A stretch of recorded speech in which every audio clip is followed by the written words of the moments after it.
vamos a hablar del concepto de farmacodinámica, que cómo lo podemos definir. Lo podemos definir como el estudio de los efectos bioquímicos y fisiológicos de los fármacos en...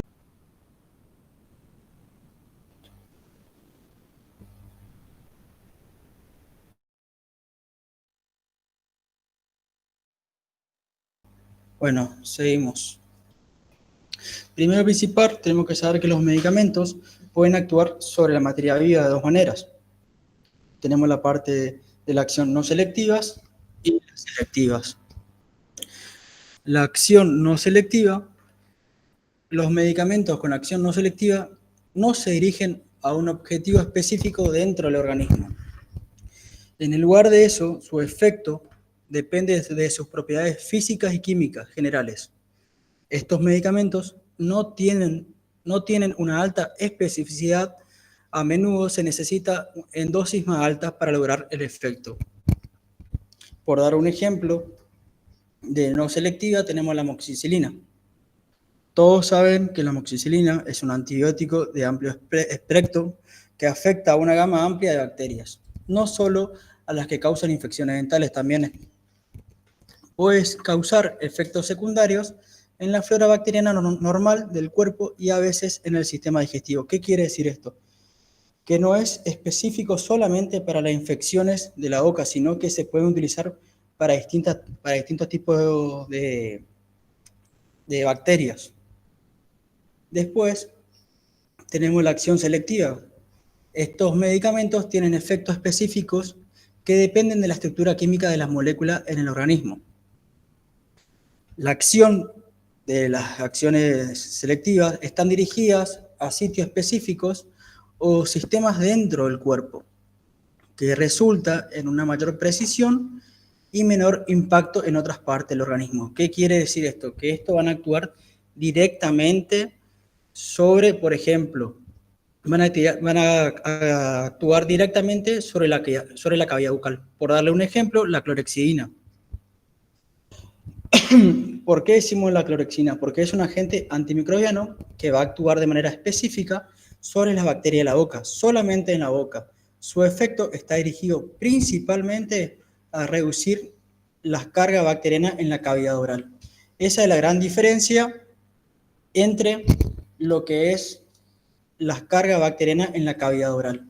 Esa es la gran diferencia entre lo que es la acción selectiva y no selectivas. Ahora vamos a preguntarnos cómo actúan la mayoría de los medicamentos.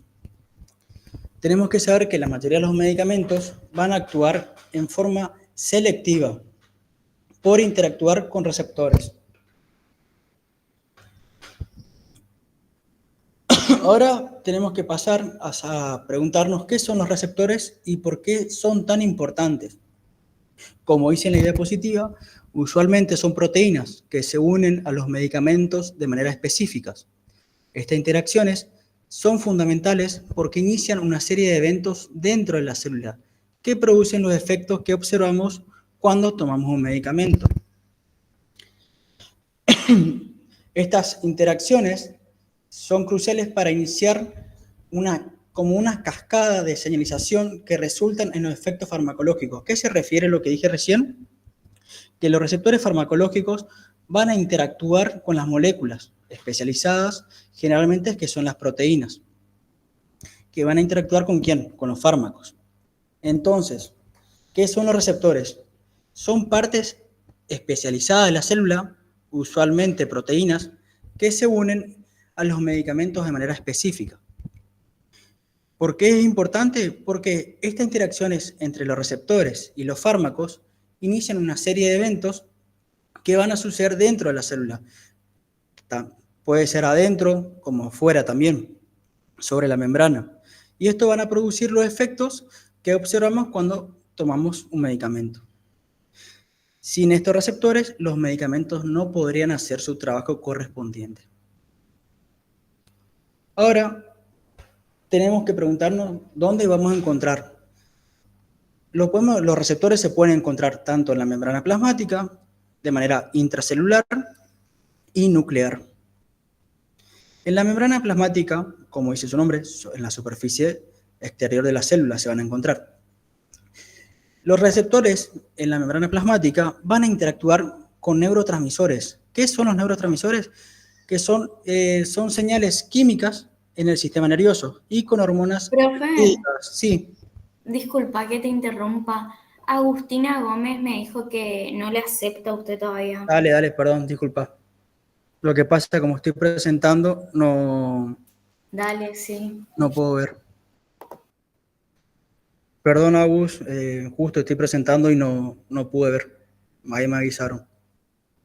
Dale, profe, no hay drama. Bueno, vamos a seguir entonces. Nos quedamos en la localización de receptores. ¿Dónde lo podemos encontrar? Que es en la membrana plasmática, como dijimos, que se encuentra en la superficie exterior de la célula. Y que estos receptores en la membrana plasmática van a interactuar con neurotransmisores, que son señales químicas en el sistema nervioso, y hormonas peptídicas, que son cadenas cortas de aminoácidos. Hasta ahí llegamos. Estas señales no pueden atravesar la membrana celular, por lo que los receptores en la membrana son necesarios para detectar y responder estas señales. ¿Qué quiere decir esto? Que estos van a interactuar solamente en la membrana. Para dar un ejemplo, vamos a hablar de la producción de la saliva, que está influenciada por hormonas peptídicas, como la vasopresina. Los receptores para esta hormona están en la membrana plasmática, como dijimos. ¿Dónde se encuentran estas células? Estas se van a encontrar en las glándulas salivales. ¿Qué va a pasar? ¿Qué va a causar la vasopresina? Va a alterar la función de estos receptores para ayudar a tratar problemas como la boca seca, como nosotros lo llamamos, serostomía. ¿Para qué va a hacer esto? Para mejorar la secreción salival. Después vamos a pasar al siguiente, que es intracelular, que se va a encontrar dentro de la célula, en el citoplasma, que los receptores intracelulares suelen responder a hormonas esteroideas como los estrógenos o la testosterona. Y además tenemos las hormonas tiroides. Estas hormonas pueden atravesar a la membrana celular porque son lipofílicas. Si se acuerdan del teórico anterior, lipofílicas, ¿qué significaba? Que significaba que son solubles en grasas. Por lo que sus receptores están localizados en el interior de la célula. ¿Qué quiere decir esto? Que acá va a haber una interacción dentro de la célula. En cambio, cuando hablamos de membrana plasmática, dijimos que va a haber afuera. Para dar un ejemplo de esto, vamos a hablar de un tratamiento de inflamación, como los glucocorticoides, por dar un fármaco, la cortisona, que se usa para reducir la inflamación en tratamiento de gingivitis o periodontitis. Que estos medicamentos, ¿qué van a hacer? Van a actuar sobre receptores intracelulares en la célula del tejido periodontal. Así con esto va a reducir lo que es la inflamación y va a ayudar a controlar la enfermedad para que no siga avanzando.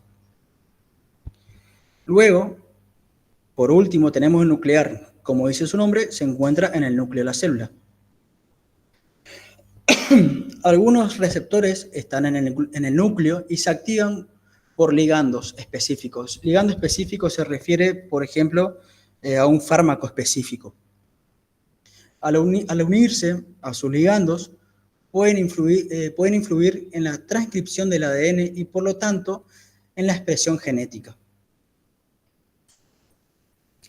Los tipos de receptores. Ahora vamos a ver los tipos de receptores que tenemos. Como ven ahí en la diapositiva, tenemos los receptores que son acoplados a proteína G, que primero que vamos a explicar, que primero principal, las proteínas G, tenemos que entender qué son. Son como pequeños interruptores dentro de nuestra célula. Su función principal es ayudar a que la célula pueda recibir y responder a señales que vienen del exterior. Generalmente las proteínas G son los receptores que más se encuentran en la membrana. Activan proteína G que a su vez modulan efectos como los canales iónicos, por ejemplo. Esto para que puedan entender qué va a ser la proteína G, son como puertas que se encuentran en la superficie de las células, o sea, en la membrana. Estas puertas son esenciales porque permiten que las células detecten y respondan a los mensajes del exterior, que son las hormonas y neurotransmisores. Entonces, la función de la proteína G, fácil y sencillo, son transductores de señales, o sea, que llevan mensaje, permiten que ingrese el mensaje. Entonces, llevan información desde el receptor hasta una o más proteínas efectoras. Después, existen otros tipos de receptores que se acoplan a proteína G. Por ejemplo, tenemos las aminas biógenas, después tenemos los lípidos, por ejemplo, péptidos hormonales, opiáceos y aminoácidos como GABA. Y GABA se van a cansar de escuchar esa palabrita, que esa palabrita significa ácido gamma aminobutírico. Eso lo voy a dejar en el chat para que sepan, pero en un segundo para que entiendan. Cuando yo digo GABA me refiero a ácido gamma aminobutírico.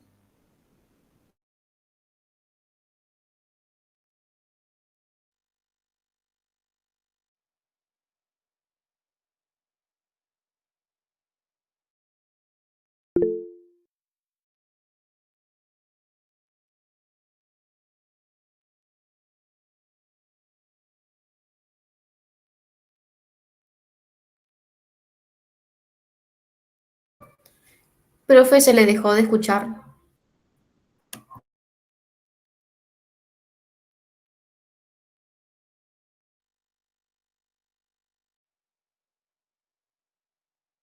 Sí, lo corté ahí justo le mandé el mensaje para que vean qué significa GABA. Por eso corté un ratito.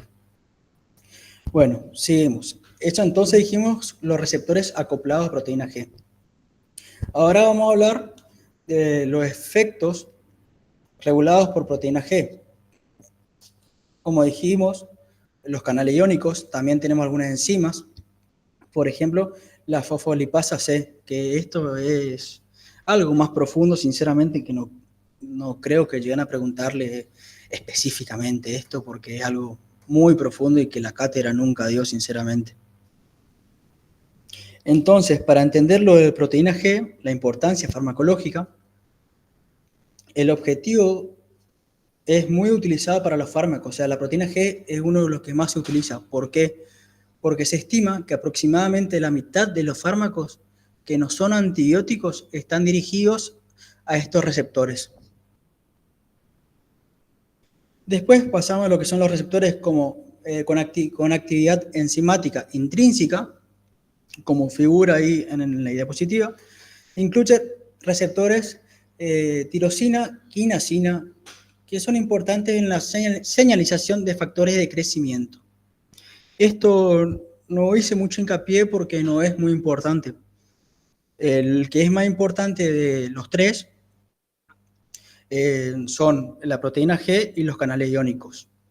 Es lo más importante, lo que más le van a preguntar. Y después, por último, tenemos los receptores asociados a canales iónicos.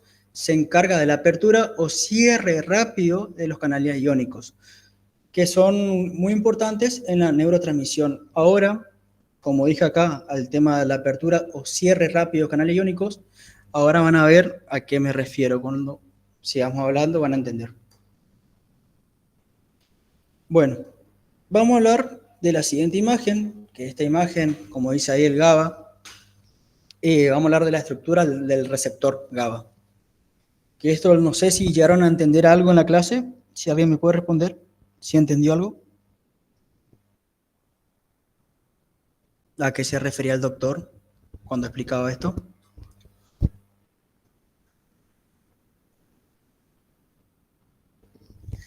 Parece que nadie entendió. Yo la verdad que no. No, sí. Bueno, vamos a explicarnos de una manera lenta para que puedan entender. Bueno, la estructura del receptor GABA, como dije, ácido gamma aminobutírico, es un receptor pentamérico. ¿Por qué se llama pentamérico? ¿Vieron la imagen? Los cilindros son 5, por eso se llama pentamérico, porque son 5 subunidades. Esto está asociado al canal iónico de cloro. Esto se encuentra en la membrana celular neuronal. La función principal del GABA es el neurotransmisor inhibidor más importante del organismo. Cuando el GABA, por ejemplo, se une al receptor, permite la entrada de cloro en la célula. Esto causa una hiperpolarización, inhibiendo la transmisión nerviosa. Acuérdese que cuando hablábamos hiperpolarización en la clase pasada, decíamos que cuanto más polar es, más líquido entra. Entonces, al entrar más líquido, ¿qué va a pasar? Va a inhibir más a la transmisión nerviosa.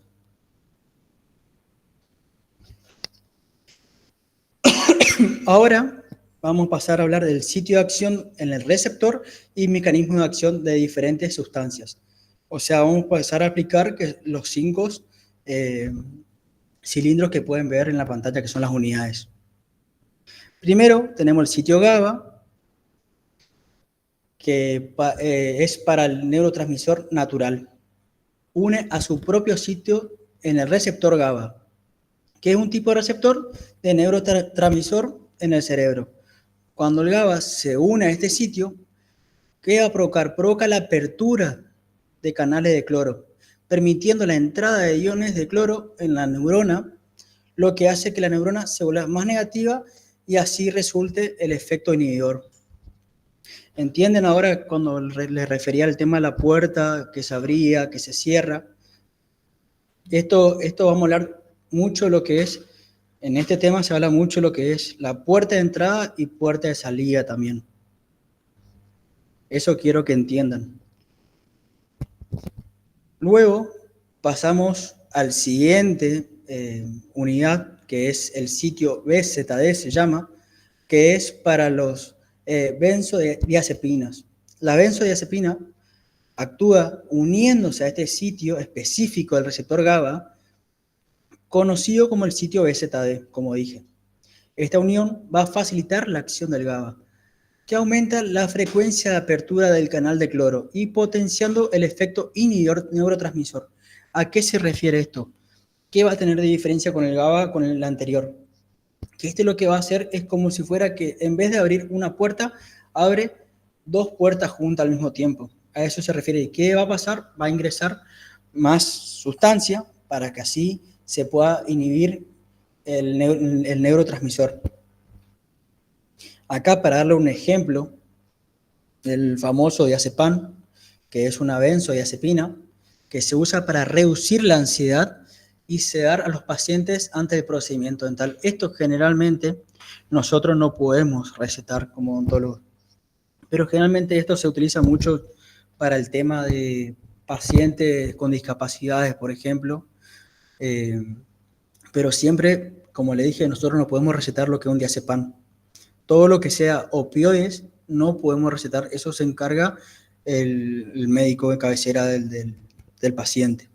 Entonces acá tenemos que hacer una interconsulta con el médico para autorizar una orden y explicar siempre para qué se realiza el tratamiento, para qué vos querés medicarle al paciente con un diazepam. Siempre se tiene que explicar para qué se utiliza.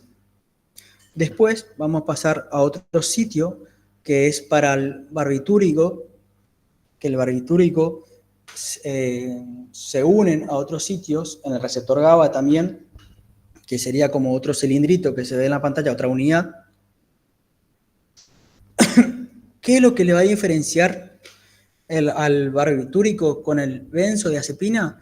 Es que en vez de aumentar la frecuencia con la que abre la puerta, los barbitúricos hacen que la puerta se quede abierta por más tiempo, o sea que ingrese más líquido. Esto significa que permite que más cloro entre en la neurona durante más tiempo. ¿Y qué va a pasar? Va a intensificar el efecto calmante del GABA. O sea que va a inhibir más todavía, por más tiempo. Por ejemplo, esto sería una sedación ya general. Como, a ver, por ejemplo, el fenobarbital, que es un barbitúrico también, que se puede usar con texto odontológico también, pero para una sedación ya profunda o anestesia. Esto generalmente, como le explico, chicos que tienen un pequeño retraso también se puede utilizar, porque es muy difícil atender a personas así, porque no se quedan quietas, no quieren colaborar. Entonces, generalmente se le hace una sedación general y así se le realiza todo lo que se tiene que realizar en ese paciente, tanto como extracciones, como arreglos, lo que sea. Y por último, el último cilindrito es el sitio para etanol. Perdón, este era el anteúltimo, el sitio para etanol.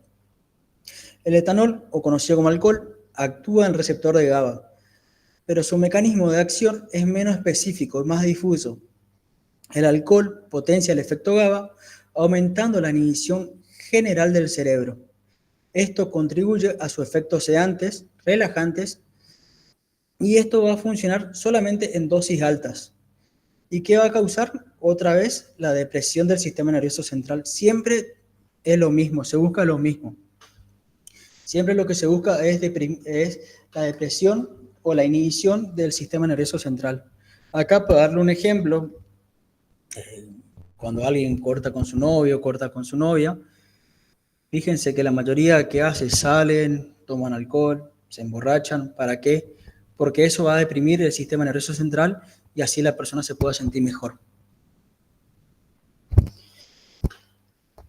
Por último, tenemos el sitio para esteroides como progesterona, que los esteroides como la progesterona, como dije, tiene efectos moduladores en los receptores GABA. Los esteroides pueden unirse a sitio específico en el receptor y alterar su función, aumentando la actividad de GABA en algunos casos. Esto puede tener efectos sedantes y ansiolíticos, pero el mecanismo específico y el impacto pueden variar según el tipo de esteroide y concentración. Acá, para que entiendan bien esta imagen, lo que quiso explicarle el doctor fue que existen 5 sitios dentro del GABA, que uno es para un sitio que se llama GABA, otro sitio que se llama BZD, que es para la benzodiazepina, otro sitio que es para los barbitúricos, el otro sitio que es para etanol o alcohol, y el último es el sitio para esteroides.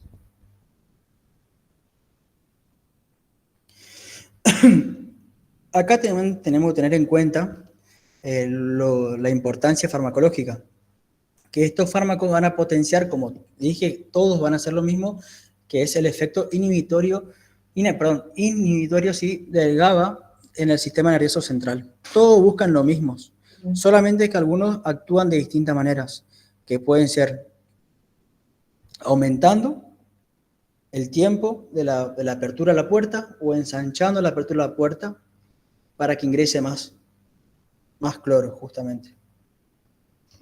Después tenemos el efecto clínico.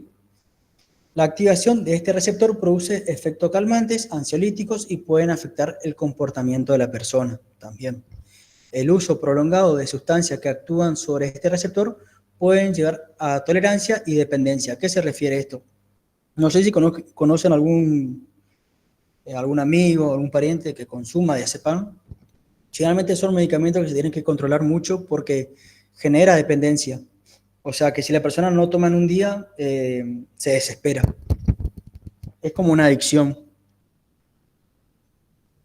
Luego tenemos las consideraciones de seguridad. El uso prolongado, por ejemplo, de la benzodiazepina, pueden tener un efecto adverso, que por ejemplo tenemos la pérdida de memoria o también puede contribuir al desarrollo de Alzheimer, por ejemplo, temprano. Y esto también, el gradiente de concentración, que es lo que explicamos también en la clase pasada, si se acuerdan del principio de difusión de Fick. Esto dice, se basa que la concentración de cloro es mayor en el exterior de la célula que en el interior. O sea que hay más cloro en el exterior que en el interior de la célula. Y esto es lo que facilita su entrada cuando se abre en el canal. Relacionándolo con el principio de difusión de Fick, esto significa que un fármaco se moverá desde un área de mayor concentración a una de menor concentración hasta que las concentraciones sean iguales de ambos lados de la membrana. Ahora vamos a ir con el siguiente. Acá tenemos unos conceptos claves, que es para entender lo que son las interacciones fármaco-receptor, tenemos que entender muy bien lo que significa afinidad y eficacia. Vamos a hablar primero de afinidad. La afinidad es la fuerza de atracción entre un fármaco y su receptor. Se cuantifica o mide mediante la constancia de disociación. Entonces, vamos a ver, entendemos que la afinidad es cuán fuertemente un medicamento se une a su receptor en el cuerpo. Si un medicamento tiene alta afinidad, se va a enganchar, diciendo de otra forma, al receptor y es eficaz a dosis bajas. Se mide con la constante de disociación. Cuanto menor es la disociación, mayor es la afinidad. Ahora paso a explicar qué significa la constante de disociación. La constante de disociación se encarga de medir cuán bien se va a unir el fármaco a su receptor. Es como que es una medida de fuerza de la conexión entre el fármaco y el receptor. Después vamos a hablar de lo que es eficacia. La eficacia es la capacidad de un fármaco para producir una respuesta fisiofarmacológica tras la unión al receptor. Esto, dicho de otra manera, podemos decir que la eficacia es la habilidad de un fármaco para provocar una respuesta específica en el cuerpo una vez que se ha unido a su receptor. Ahora vamos a ver, acá por ejemplo tienen afinidad, ahí como dice, fuerza de atracción entre un fármaco y su receptor. ¿Por qué es importante? Porque determina la concentración del fármaco necesaria para ocupar una proporción significativa de receptores. Esto ustedes no se preocupen mucho porque ustedes se preguntan ahora, por ejemplo, cómo saber qué dosis darle a un paciente, por ejemplo, de ibuprofeno. Esto no se preocupen, esto se da más adelante, recién todavía, esto de forma conceptual. Acá tenemos eficacia, capacidad de un fármaco para producir una respuesta fisiofarmacológica, como le expliqué, tras la unión al receptor. Ahora vamos a pasar a los tipos de interacción de un fármaco-receptor. Ahí van a tener un cuadrito en la diapositiva de los tipos de fármaco que pueden, tipo de interacción, perdón, que son la agonista, antagonista, agonistas parciales y agonistas inversos.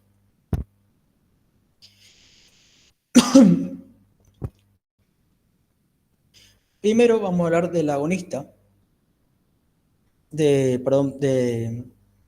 agonista activa en el receptor y produce una respuesta biológica, ahí tal cual como figura en el cuadro. Estas son moléculas que se van a unir a un receptor en la célula y lo van a activar. Cuando el receptor se activa, ocurre una reacción o cambio en la célula, lo que lleva a una respuesta en el cuerpo. Por dar un ejemplo relacionado a la odontología, el tema del agonista sería el uso de la adrenalina en los anestésicos locales. La adrenalina actúa como un agonista en los receptores adrenérgicos alfa-1 de los vasos sanguíneos. Cuando se administra junto a un anestésico local, la adrenalina provoca una vasoconstricción, lo que va a reducir el flujo sanguíneo en la zona. Esta acción no solo prolonga la duración del efecto anestésico a limitar su dispersión, sino también disminuye el sangrado durante el procedimiento odontológico.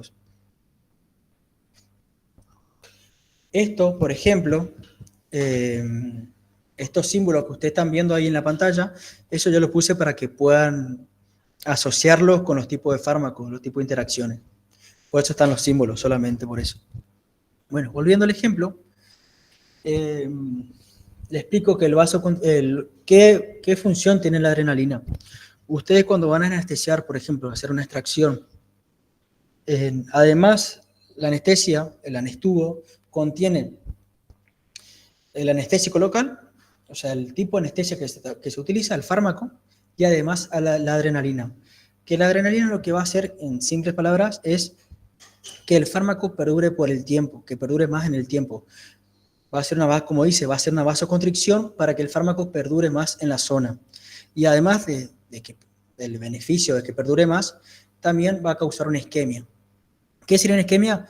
Que le va a permitir realizar una extracción, un procedimiento, sin que tengan sangre, sin que salga sangre, porque si no, sinceramente, no se dan una idea de lo que es trabajar sin un vasoconstrictor. Es impresionante lo que sangra. Entonces, para que entiendan, la adrenalina va a tener dos efectos. Va a ser uno la vasoconstricción, que es para la duración, para que dure más el anestesia, y la isquemia. Ahora vamos a hablar de antagonistas. Se unen al receptor sin activarlo, bloqueando la acción de los agonistas. Estas son moléculas que se conectan al receptor de la célula. Se van a conectar, ¿pero qué? Pero no la activan. Al ocupar ese lugar, lo que hace el antagonista es que va a impedir que otros compuestos se unan al receptor y lo activen. Por darle un ejemplo de un antagonista es el uso de la naloxona, que se utiliza para revertir los efectos de los opioides en pacientes que han recibido medicamentos como la morfina, por ejemplo, para controlar el dolor después de un procedimiento quirúrgico. La naloxona esto va a actuar como un antagonista de los receptores opioides. Se une a estos receptores sin activarlos, o sea, como dijimos, va a ocupar ese lugar para que así la morfina no pueda interactuar con esa célula. Entonces, ¿qué va a hacer? Va a bloquear así la acción de los opioides y va a contrarrestar el efecto como la depresión respiratoria. Después vamos a hablar de lo que son los agonistas parciales. Activan el receptor, pero producen una respuesta submáxima. Entonces, esto podemos decir que son moléculas que se unen a un receptor en la célula y lo activan, pero no lo hacen funcionar al máximo, sería. Acá vamos a ver el claro ejemplo, que es el que más utilizamos, como por ejemplo el ibuprofeno, que actúa como un agonista parcial. Cuando utilizamos, por ejemplo, un ibuprofeno es para aliviar el dolor y la inflamación, después de una extracción, por ejemplo. Aunque se une a los receptores en el cuerpo que controlan la inflamación y el dolor, esto no activa al 100% al receptor. Lo que esto significa que va a aliviar los síntomas, pero no tan intensamente como lo haría, por ejemplo, un medicamento más fuerte como un opioide. Esto permite que el ibuprofeno reduzca el dolor y la inflamación de forma efectiva, solamente con menos riesgo de efectos secundarios severos. Y por último, vamos a hablar de agonistas inversos o agonista-antagonista.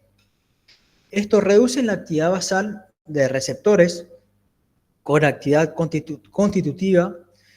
Estas son moléculas que, en lugar de activar más al receptor, hacen lo contrario, o sea, lo van a apagar o reducen su actividad. ¿Se entiende más o menos lo que vamos yendo? Lo que estamos explicando. Pueden captar lo que son los conceptos, los ejemplos. Sí, profe. Dale, buenísimo. Ahora vamos a pasar a hablar de la regulación de receptores. Tenemos el mecanismo de autorregulación, como dice en la pantalla. Tenemos el internalización, reciclaje y degradación. Cuando hablamos de internalización, se refiere a la reducción del número de receptores en la superficie celular. Los receptores en la superficie de la célula pueden ser retirados y llevados al interior de la célula. Esto es como si la célula guardara algunos de sus receptores, así reduciendo temporalmente la cantidad de receptores disponibles en su superficie. Esto puede ocurrir cuando hay demasiada estimulación y la célula quiere evitar una respuesta excesiva. O sea, ¿qué va a hacer la internalización? Va a guardar los receptores para así evitar una respuesta excesiva. Después hablamos de reciclaje. Cuando hablamos de reciclaje, tenemos que saber que es un retorno de receptores internalizados a la membrana. Después de ser internalizados, algunos receptores no son destruidos, sino que se reciclan, como dijimos. Esto significa que la célula lo vuelve a llevar a la superficie para que puedan funcionar nuevamente. Esto quiere decir como si fuera que la célula reutiliza esos receptores que los había guardado para responder a señales sin tener que fabricar nuevos receptores desde cero. Y por último, hablamos de degradación, que es la eliminación de receptores por vía lisosomas. En estos casos, los receptores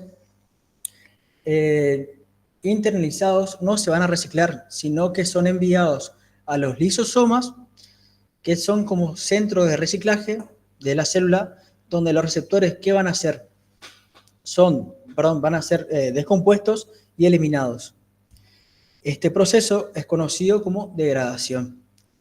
Acá la célula decide deshacerse de los receptores porque ya no necesita.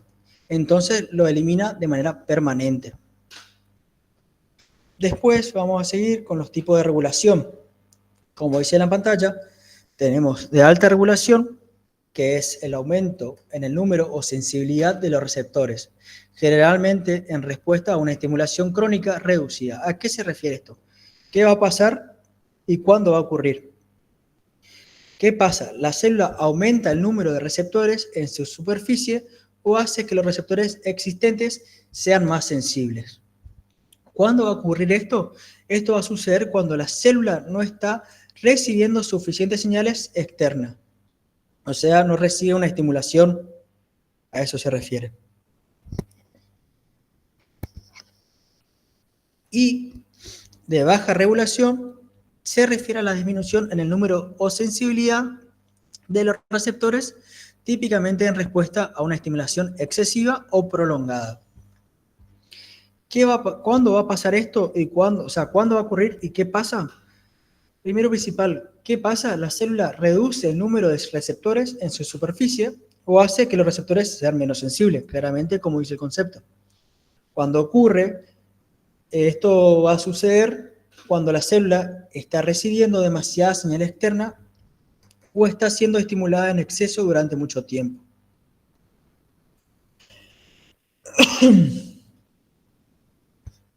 Ahora vamos a pasar a los mecanismos de acción. El mecanismo de acción no mediado por receptor. Tenemos primero la inhibición enzimática, que por ejemplo muchos fármacos actúan inhibiendo enzimas específicas, que son los inhibidores de la ciclooxinasa, de los AINES, que eso es un tema que vamos a ver más adelante, que ahí entraría por ejemplo el ibuprofeno. Y después tenemos los inhibidores de la enzima convertidora de angiotensina. Para dar un ejemplo de esto, primero vamos a hablar de los inhibidores de la ciclooxinasa. Como dije, son los AINES. ¿Qué significa AINE? AINE significa antiinflamatorio no esteroide. Estos medicamentos, como el ibuprofeno, funcionan bloqueando una enzima llamada ciclooxigenasa, que para explicarle así de forma corta, para que entienda, la ciclooxigenasa es lo que lleva el estímulo del dolor hacia el cerebro. Al bloquear esta enzima, reduce la inflamación y el dolor en nuestro cuerpo. Después tenemos los inhibidores de la enzima convertidora de angiotensina, que acá vamos a tener, por ejemplo, estos son medicamentos como enalapril, que son utilizados principalmente para tratar la presión arterial alta. ¿Esto qué van a hacer? Estos funcionan bloqueando una enzima que normalmente ayuda a producir una sustancia que estrecha los vasos sanguíneos. O sea, ¿qué va a hacer? Va a inhibir va a inhibir una enzima para que los vasos sanguíneos no se estrechen. Al bloquear esta enzima, los vasos sanguíneos, ¿qué va a pasar? Se relajan y la presión arterial baja. Después tenemos los efectos basados en propiedades físico-químicas. Algunos fármacos actúan por sus propiedades físico-químicas como los diuréticos osmóticos. Esto se refiere a que el efecto del medicamento se debe a cómo se comporta la sustancia en términos de sus características físicas, que sería, por ejemplo, su tamaño o forma, y también químicas, como su capacidad para atraer agua o repeler agua también. Entonces, estos medicamentos no necesariamente interactúan con receptores específicos o enzimas en el cuerpo. Su efecto se basa en cómo se comportan naturalmente debido a su estructura o su composición química. Para que entiendan, acá les explico qué significa una osmótica, para que entiendan, le doy una definición, que se refiere a que es el proceso mediante el cual se mueve el agua a través de la membrana semipermeable debido a la diferencia en concentración de solutos. El medicamento tiene propiedades que afectan cómo se mueve el agua en el cuerpo.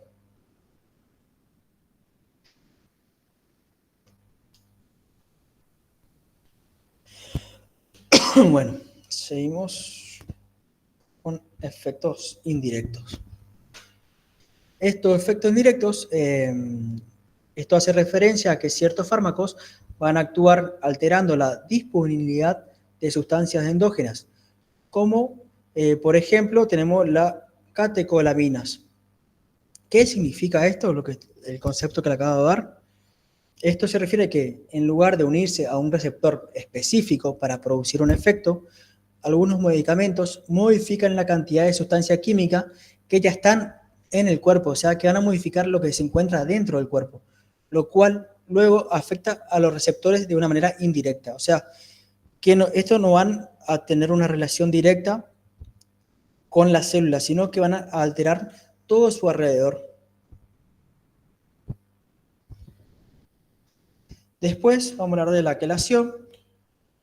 La quelación es la formación de complejos entre moléculas orgánicas y metales utilizadas en los tratamientos de intoxicaciones por metales pesados. La quelación es un tratamiento que ayuda a eliminar metales tóxicos. Por darle un ejemplo, el mercurio, eliminarlo del cuerpo.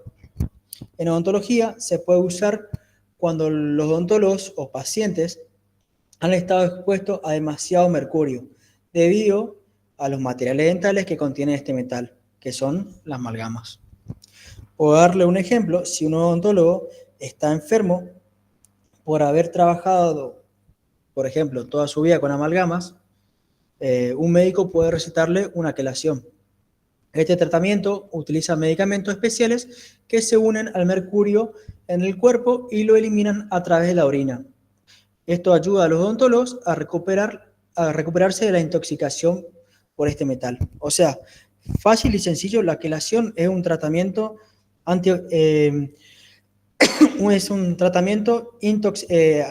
para intoxicar, para eliminar las intoxicaciones por metales.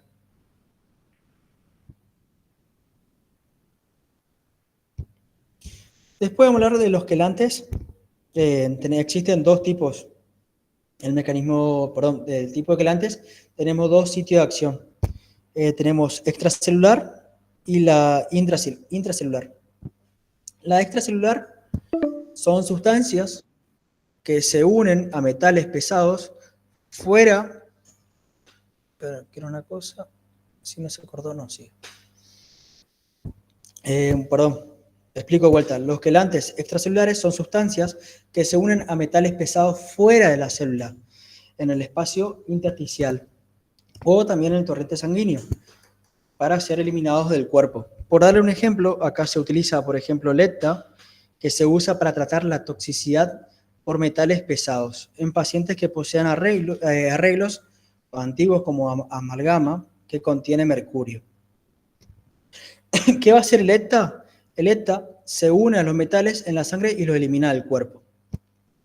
Y después, el quelante intracelular son sustancias que se unen a metales pesados dentro de la célula, ayudando a eliminarlos del interior de la célula. Nada más. Eso sería todo quelantes. Ahora vamos a pasar a lo que es farmacovigilancia. Vamos a hablar de un concepto, vamos a decir que es la farmacovigilancia. La farmacovigilancia es la ciencia y las actividades relacionadas con la detección, evaluación, comprensión y prevención de los efectos adversos de los medicamentos o cualquier otro relacionado con ellos.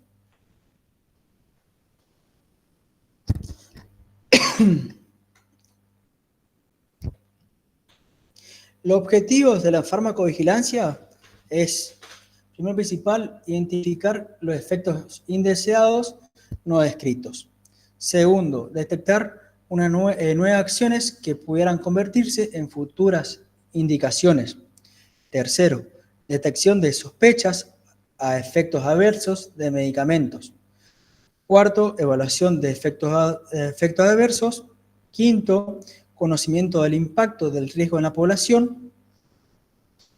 Sexto, toma de decisiones para evitar o minimizar el daño que puedan causar los pacientes. El último, es el más importante, que se refiere más que nada, por ejemplo, cuando sale un nuevo fármaco, por ejemplo, un antiinflamatorio, que causaba que los pacientes tengan presión alta. Entonces, se realizaron estudios y se lo retiró del mercado justamente para proteger a los pacientes, por ejemplo. Después vamos a pasar a los conceptos clave de la farmacovigilancia. Acá esto casi seguro, 100% que van a preguntar, porque siempre preguntan porque es muy importante, el RAM, el famoso RAM, que es reacción adversa a medicamentos. Esto es una respuesta nociva y no intencionada a un medicamento que ocurre a dosis normalmente utilizadas en el ser humano, ya sea por profilaxis, diagnóstico o tratamiento. Una reacción adversa a medicamentos es un efecto negativo que ocurre cuando se usa un medicamento de la forma recomendada. No es el efecto deseado y puede suceder incluso si el medicamento se usa correctamente. Esto también suele pasar con muchos pacientes por ahí. Por ejemplo, a mí me pasó haciendo una profilaxis con una amoxicilina y el paciente me decía que no sentía, cuando comía no sentía lo gusto, no sentía el gusto de la comida. Entonces, automáticamente ahí lo que se hace es suspender el medicamento. Después, vamos a hablar del evento adverso. Acá podemos decir que cualquier incidencia perjudicial que puede presentarse durante el tratamiento con un medicamento, pero que no tiene necesariamente una relación causal con dicho tratamiento. Un evento adverso es cualquier problema de salud que ocurre durante el tratamiento con un medicamento, pero no siempre está directamente causado por este medicamento. Puede ser coincidencia o estar relacionado con otros factores. Por darle un ejemplo de efecto adverso, un paciente que recibe un analgésico después de una extracción dental, el paciente te dice que empieza a experimentar dolor de cabeza y náusea, por darle un ejemplo. ¿Qué va a ocurrir? Aunque estos síntomas aparecen durante el uso del analgésico, no siempre significa que el medicamento sea la causa directa. El paciente podría tener una migraña tranquilamente o problemas digestivos independientes del medicamento.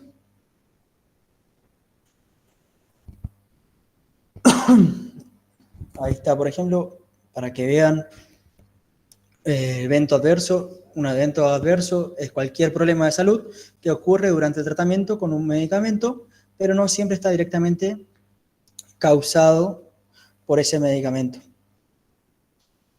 Bueno, una vez que sucede esto, ustedes tienen que actuar. O sea, ¿qué vamos a hacer acá? Primero vamos a hacer una evaluación primero, ¿qué va a hacer el odontólogo? Si el evento adverso podría estar relacionado con el medicamento o si es una coincidencia. Luego hacemos un informe. ¿Qué significa el informe? Que se va a documentar el evento adverso para monitorear si ocurre con otros pacientes que usan el mismo medicamento. Y el último, ajuste, se refiere a que si se sospecha que el medicamento podría estar contribuyendo al problema, se pueden considerar alternativas o ajustar la dosis. Ahí vamos a hablar de lo que es el sistema de farmacovigilancia en Argentina, que es el ANMAT. Generalmente cuando sucede un evento adverso, se tiene que hacer los pasos anteriores que nombré y luego se tiene que comunicar al ANMAT, que el ANMAT, como dice ahí, es la Administración Nacional de Medicamentos, Alimentos y Tecnologías Médicas. Esto sirve más que nada para agregar efectos inesperados que pueden llegar a pasar de un fármaco, que son, como decirle, efectos secundarios. Ahora vamos a hablar del método en farmacovigilancia. Entonces, primero principal, ¿qué tenemos que hacer? Es reportar un caso, o sea, tenemos que hacer una notificación espontánea de lo que sucedió. Por darle un ejemplo, un médico notifica que un paciente desarrolló una erupción cutánea severa después de tomar un nuevo antibiótico. Segundo, sería la serie de casos, que acá, por darle un ejemplo, sería una revista médica publica un artículo describiendo 5 casos de insuficiencia hepática en pacientes que tomaban un suplemento dietético específico.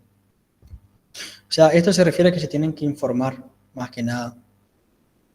Después, el estudio de cohorte, esto sería el estudio de la población, que se realiza, por ejemplo, se administra, por darle de vuelta el ejemplo del antibiótico, sale un nuevo antibiótico al mercado y ustedes tienen que informar, y automáticamente el ANMAT lo que hace es comunicarse con los odontólogos o con los farmacéuticos que comercializan este fármaco para que los que compren informen acerca de cómo se sienten, si tuvieron, por ejemplo, algún problema, se refiere a eso más que nada.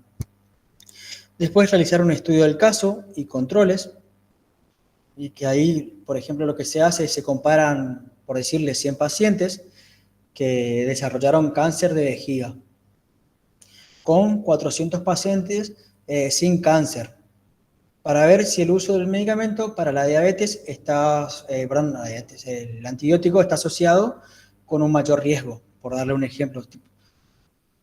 Y por último, ensayos clínicos controlados, que se refiere que se realiza un estudio doble, obviamente, para evaluar la seguridad a largo plazo de un nuevo medicamento.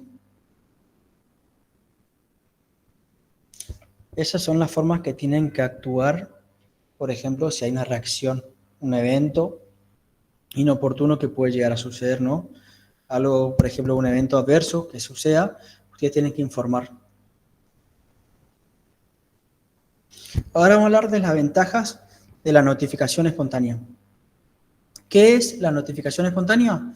Es el proceso por el cual los profesionales de la salud informan de manera voluntaria sobre problemas o efectos adversos que observan con los medicamentos. Las ventajas son, por ejemplo, no interfiere con la prescripción. ¿A qué se refiere que no interfiere? Que podemos seguir recetando normalmente, es sin cambiar el fármaco. Porque puede ser que en el estudio salga que el paciente tenga algún problema genético, lo cual causó que tenga esos efectos secundarios. Segundo, comienza inmediatamente tras la comercialización. ¿Esto qué va a hacer? ¿Qué hacemos acá? La notificación espontánea puede identificar problemas de seguridad justo después de que el medicamento esté en el mercado. Acá, por darle un ejemplo, si un nuevo anestésico se introduce y los odontólogos comienzan a usarlo, pueden reportar problemas de seguridad tan pronto como surjan. incluso antes de que se recopilen datos extensos. Después, no requiere definir población ni efectos a priori. No se necesita decidir de antemano qué efectos se van a estudiar o en qué grupo de pacientes, ya que puede afectar problemas inesperados en cualquier paciente. Después tenemos cuarto, económico y sencillo, que estos estudios no requieren inversiones para realizar la investigación. Y quinto, detectar interacciones medicamentosas. Puede revelar problemas cuando se usan múltiples medicamentos juntos. Por ejemplo, esto se refiere cuando se utiliza más de un fármaco en conjunto. Hay fármacos que no se pueden recetar de manera que se pueden tomar los dos al mismo tiempo, sino hay que esperar un lapso de tiempo, porque si no, tranquilamente le puede dar una terrible patada al hígado y el paciente te comienza a vomitar y después puede tener úlceras en el estómago.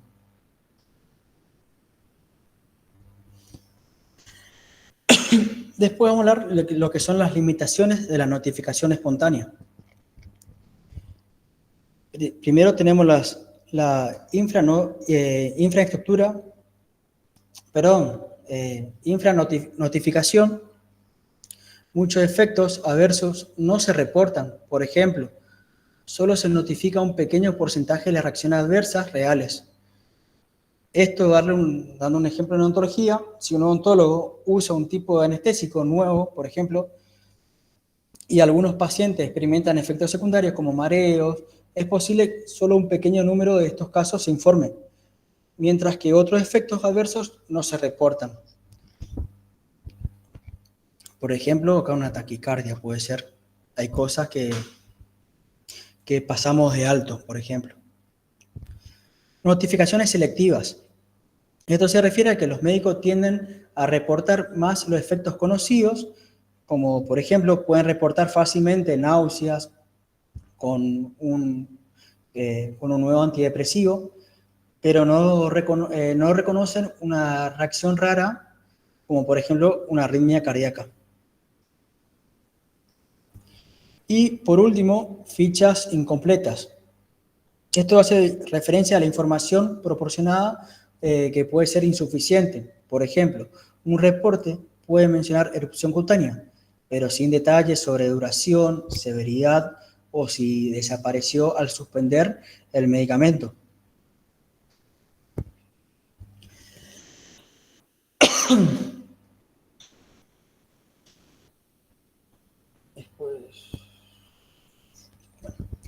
Evaluación de causalidad. Esto nos referimos a la relación de causalidad o imputabilidad. ¿Esto qué significa? La evaluación de causalidad determina si un medicamento es la causa de un efecto adverso. Aquí vamos a ver los diferentes niveles de probabilidad, que son cuatro. Primero tenemos que es probado definida, que se refiere a la relación temporal clara, el síntoma desaparece al suspender el fármaco y reaparece al readministrarlo. Esto, por dar un ejemplo, un paciente desarrolla una erupción cutánea 2 días después de empezar con un antibiótico. La erupción va a desaparecer cuando suspendemos el medicamento y va a reaparecer cuando se reintroduce para confirmar la relación que existe. El segundo es probable, que se refiere que el medicamento probablemente causó el problema, pero que no se ha podido reintroducir el medicamento para confirmar la relación.